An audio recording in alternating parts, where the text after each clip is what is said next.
যখন পড়ে গেছি তখন ও লুকিং গ্লাস দেয় তাকাইয়ে দেখছে একবার গাড়ি ব্রেক দিয়েছিল তখন আমি ওরে টাইনে বাই করতেছি নিশাতে চাক্কায়ও জানাই ও লুকিং গ্লাস দেয় তাকাইয়ে দেই হেই মনে হয় গাড়িটা জাম পিগেল লাগাল মোটর সাইকেলটা দেখানো নিয়ে মোটর সাইকেলের উপর দিয়া যাইয়া আমি তখন নিশাতে থাপাতে টান দিয়ে বাই করতে গেছিলাম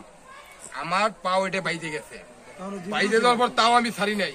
যখনই মোটর সাইকেলের উপর দিয়ে ওর বুকের উপর দিয়ে মাথায় গেছে তখন দেখি যে আমার পাও হেনি চলে যাবে তখন আমি টান দিয়ে ধীরে বাইরে গেছে মানে 12 লাই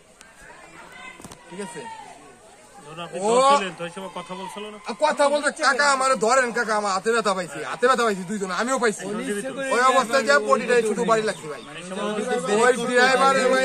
লুকিং গ্লাস দিয়ে তাকাইয়া দেই হেই মনে করেন যে ও গাড়ির টাইম ওইগুলোই করে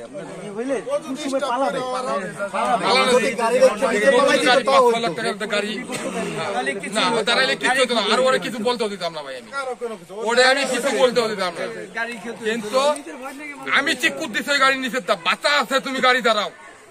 দাঁড়াও বাঁচা আছে আমি চিকুট দিতেছি ও কে মানে ও গাড়ি মনে করে তাই না এক ব্যাপারে যদি ভাই আসছেন এটা সর্বোচ্চ ইনভেস্টিগেশন করে ঠিক আছে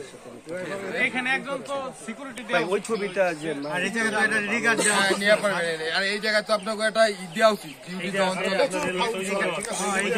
এই সব জায়গায় রিগার্ড তদন্ত করে মামলা দাবি এই জায়গাটা সাধারণ রেল সহযোগিতা আর এখান থেকে গাড়ি একটু ছোট ঠিক আছে এখন দিবি না এখন দিবে না আমার না এটা তো ফ্রেশ প্ল্যানে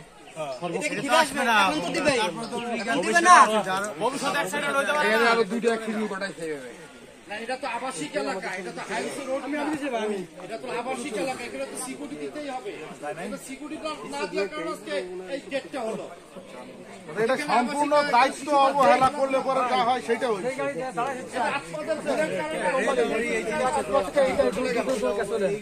এইখানে যে সিকিউরিটির বিষয়টা এখানে যারা কোম্পানির কর্তৃপক্ষ আছে আচ্ছা ভাই